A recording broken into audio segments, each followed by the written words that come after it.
Week 10. Week 10. Here we go. Cincinnati at Baltimore. This is a Thursday night game. Big game. Big game. If Cincinnati wants to get in the playoffs, they're going to have to find a way to win this football game. They've already lost to Baltimore, and Baltimore is one of the top 2 or 3 or 4 teams in the league. Cincinnati should be, but they're not. They're not playing well on defense, and the coach has been making a lot of mistakes. I'm looking for Cincinnati to bounce back here, and so are the line moves. The game opens Baltimore 6, 52.5. It's now 5.5, 52.5. So the total has not moved, although I do see some money coming in on the over, but it's not reflected yet in the line. Giants at Carolina. This is really not at Carolina. I believe this is in Germany.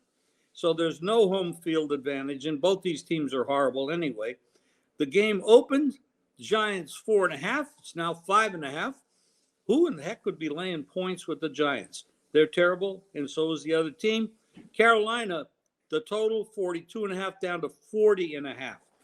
Next game, Buffalo at the Colts.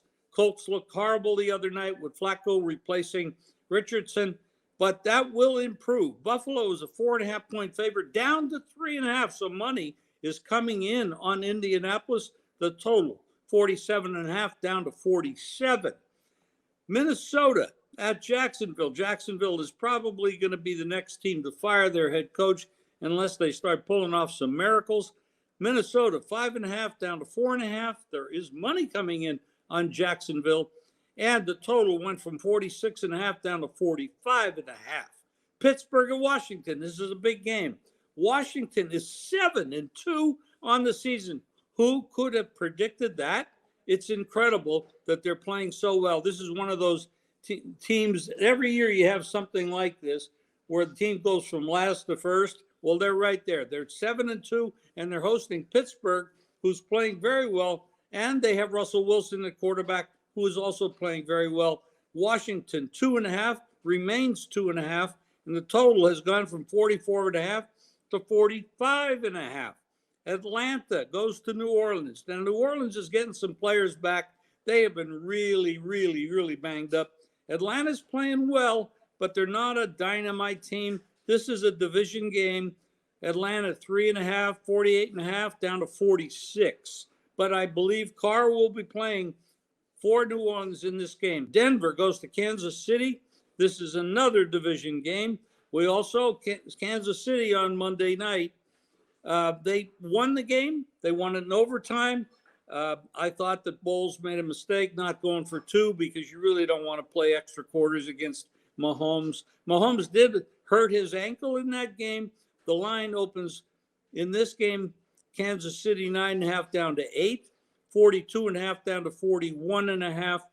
That seems a little short to me, unless there's bad weather, and we do have to wait for weather reports this time of year, especially in outdoor stadiums in weather areas like this. San Francisco goes to Tampa. Tampa Bay, it could be a little bit down after that game the other night. They played hard. Even though they lost their number 1 and number 2 wide receiver, they're putting up points. Baker Mayfield, they didn't keep him in Cleveland, but I'll bet you they'd like to have him back now. He's playing pretty damn good ball. San Francisco might get some players back, including CMC. They opened 6.5 down to 5.5. It opened 48.5. It's up to 50.5, and I can understand why. There should be points in this game. New England at Chicago. Chicago seems to be a mess. It seems like they've lost the clubhouse. Chicago opens 7 down to 5.5, and the total 39.5. New England is playing better, and their quarterback is showing promise, but Chicago seems to be going in the wrong direction. Even though they have the better record, the money is coming in on New England there. Tennessee, another mess this year, 2-6 on the season. Goes to the Chargers, who are rounding into shape under Harbaugh. Herbert at quarterback. They don't make a lot of mistakes. They're not as strong. Their resume isn't as strong as it was a year ago because they lost some players, but they're playing very solid football. The Chargers 7.5. It remains 7.5. Went from 38 to 37.5. Philadelphia goes to Dallas. Dallas is now without Dak Prescott, who's injured. Lamb also may be hurt. We're not too sure about that. Philadelphia opened 6.5 up to 7, 44.5 down to 41.5. Both moves are understandable. The Jets go to Arizona. The Jets. Who knows what they're going to do? The Arizona opens 1.5, but the Jets are now 1 on the road at Arizona. The total went from 45 to 46.5. I don't know about this. Are you really trusting the Jets that much to go out to Arizona and win a football game?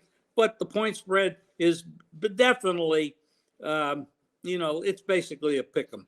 Detroit goes to Houston. Houston might get some of their people back. They've been banged up, hurt. They don't have wide receivers. They lost one for the season. They had another one's out for a while, but he might be back as well. Detroit opens 4, down to 3.5, 48.5 up to 49.5. The only thing I can say about this, do you really want to get in front of this freight train called the Detroit Lions? And they demolished Green Bay last week. That was embarrassing in a division rival game. But this could be a letdown spot for them because you're coming off a division road win. Going on the road again to Houston, Houston is not that bad. It may be worth, and that's why the spread might be dropping from 4.5 from 4 to 3.5. But I do see points in this game. I can see that happening.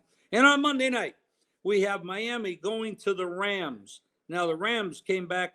They won that game in Seattle, another coaching era, I believe, up in Seattle. The Rams, 2.5, down to 1. And there's money coming in on Miami, 49.5 up to 50.5. I do see points in this game, especially if the Rams can keep their wide receivers healthy, which they were healthy last week. So that's the look-ahead report for Week 10. I'm excited. We're going to have a big winning week. Stay tuned.